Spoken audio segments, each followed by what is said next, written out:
berada di dalam kubangan sengketa konflik pertanahan dan menjadi korban dari praktik mafia tanah merupakan mimpi buruk bagi rakyat.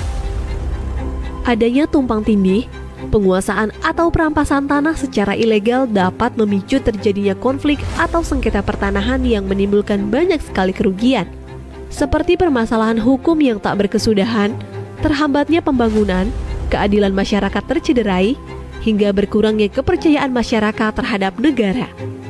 Karena itulah, Presiden mengamanatkan kepada Menteri ATR Kepala BPN dan Wakil Menteri ATR Wakil Kepala BPN untuk melakukan percepatan penyelesaian sengketa konflik pertanahan dan pemberantasan mafia tanah.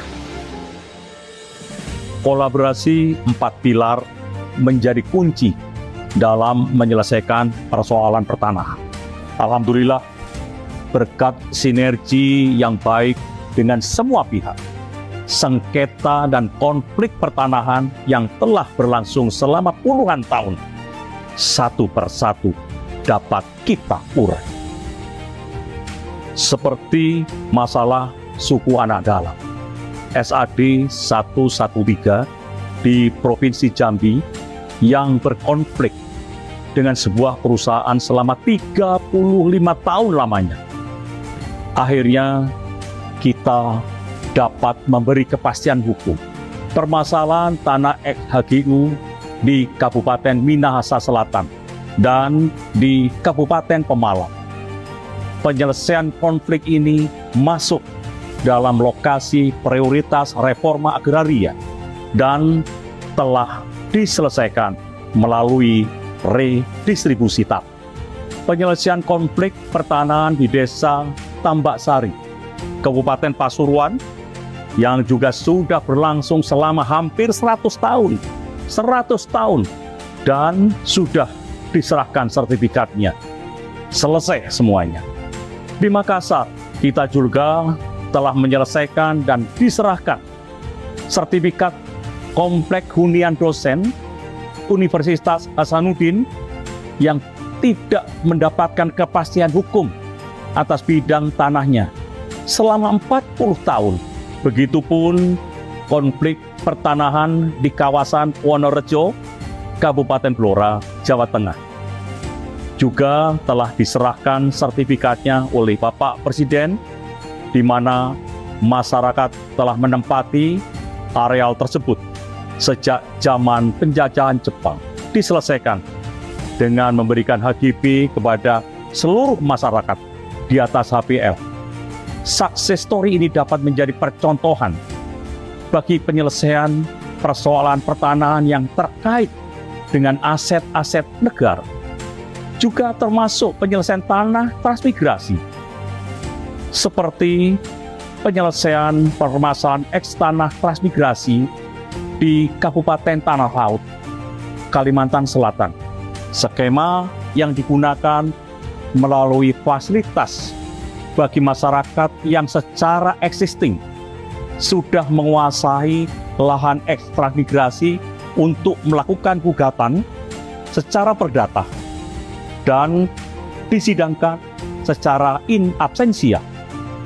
Kedepan skema ini menjadi percontohan dalam penyelesaian permasalahan tanah transmigrasi lainnya yang sudah berlangsung puluhan tahun. Dan disampaikan oleh Pak Menteri, selain mengedepankan kerjasama dengan 4 pilar untuk penyelesaian sengketa konflik pertanahan, kami juga melakukan koordinasi dan kolaborasi dengan sejumlah civil society organizations, akademisi, dan masyarakat terkait dalam menyelesaikan persoalan pertanahan. Kami juga pastikan melalui program reforma agraria, negara hadir untuk mengurai dan menyelesaikan konflik pertanahan di tengah-tengah masyarakat. Benang kusut pemberantasan mafia tanah dalam 1 tahun terakhir sudah mulai terurai. Pada bulan Maret lalu, di Provinsi Kalimantan Tengah telah berhasil melimpahkan kasus pidana mafia tanah ke Kejaksaan. Tentu kasus Kalimantan Tengah bukan satu-satunya, tetapi kasus lain di 39 tempat juga telah dilimpahkan ke Kejaksaan, seperti di DKI Jakarta, Jawa Timur, Sulawesi Selatan, Banten, serta provinsi yang lain. Selama tahun 2022 hingga awal tahun 2023, upaya pemberantasan mafia tanah oleh Kementerian ATR BPN telah menyelamatkan tanah seluas 6,7 juta meter persegi, yang nilainya setara dengan kurang lebih 1,08 triliun rupiah. Keberadaan mafia tanah memang sangat meresahkan bagi masyarakat. Kami pun tidak tinggal diam. Kementerian ATR BPN terus berupaya untuk menutup ruang gerak bagi mafia tanah melalui perbaikan pelayanan pertanahan secara elektronik. Saat ini sudah ada 4 layanan elektronik di kantor-kantor pertanahan yang dapat dinikmati oleh masyarakat.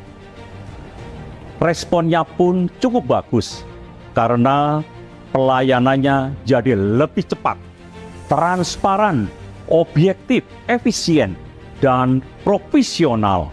Oleh karena itu, ke depan kami pastikan seluruh layanan pertanahan dilakukan secara elektronik. Dengan begitu, mafia tanah tidak bisa main-main lagi.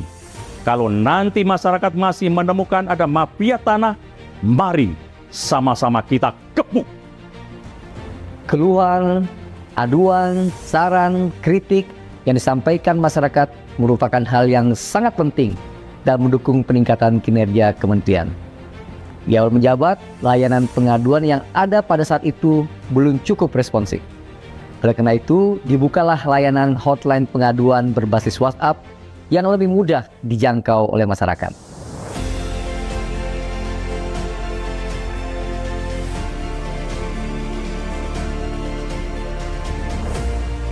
Sejak diluncurkan pada Juli 2022 hingga Juni 2023, terbukti hotline pengaduan ini telah menyelesaikan 98,9% dari total 74.564 pengaduan.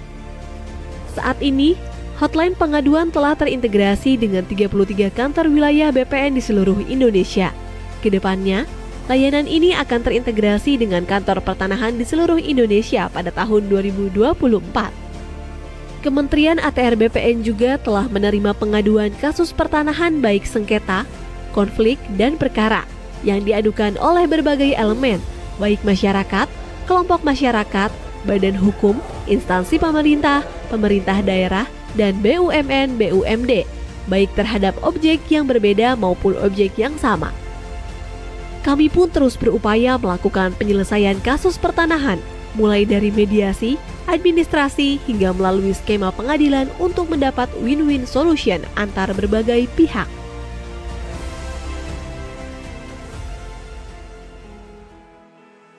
Kementerian ATR BPN sebagai badan publik berkewajiban memenuhi dan melindungi hak atas informasi masyarakat yang berkaitan dengan pertanahan dan tata ruang. Memiliki komitmen untuk memberikan informasi yang transparan, tepat, akurat, cepat, dan mudah diakses oleh masyarakat, serta sejalan dengan nilai-nilai Kementerian ATR BPN, yaitu melayani, profesional, dan terpercaya.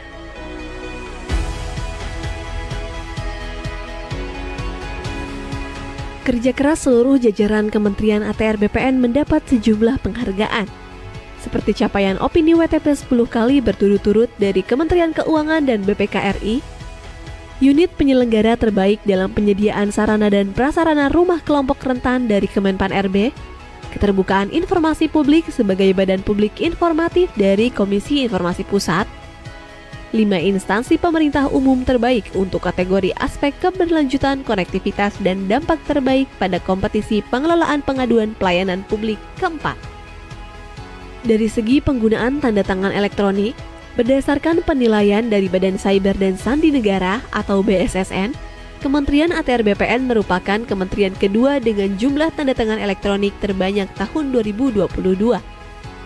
Tanda tangan elektronik bukan hanya memudahkan dan mendukung efisiensi, tapi juga menghadirkan kepastian hukum yang setara dengan tanda tangan basah.